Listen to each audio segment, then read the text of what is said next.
There are two ways to deal with calculations involving appreciable amounts of weak and salt, like in buffers. The first way is ICE, that is, initial, change, and equilibrium. The second way is using the Henderson-Hasselbalch equations. There's one Henderson-Hasselbalch equation that is pertinent for acids, and there's another one that is pertinent for bases.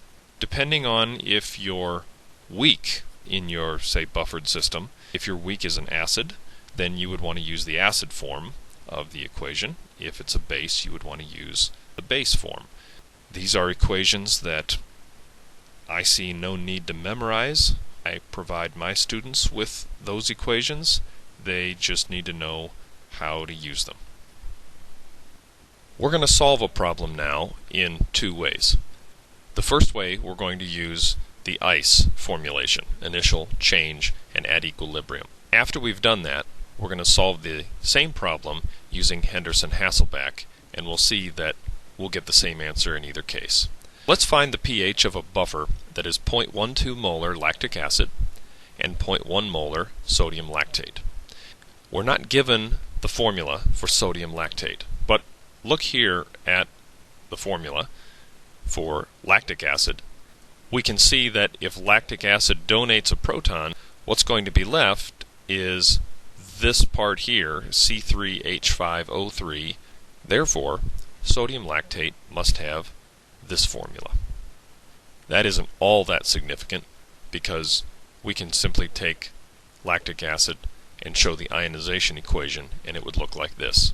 Now let's do our initial, change, and at equilibrium. The initial concentration of lactic acid is 0.12 molar.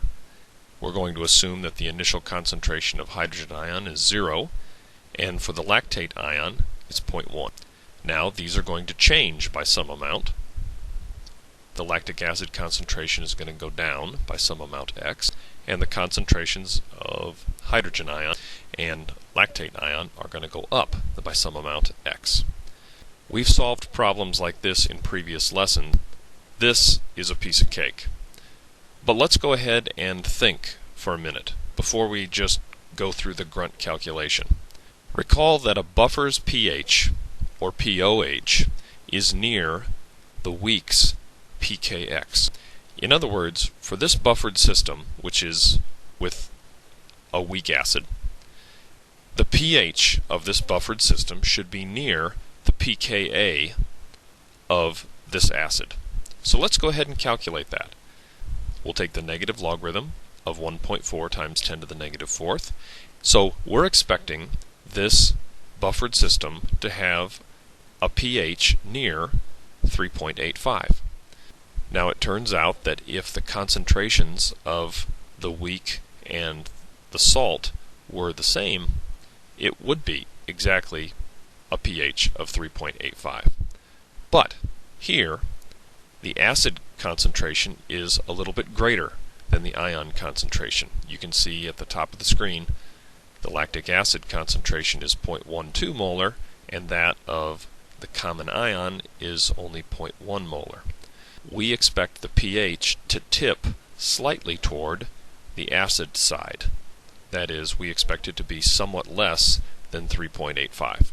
So let's go ahead and do the calculation that we've been doing in previous lessons. We go products over reactants. We use our shortcut here twice.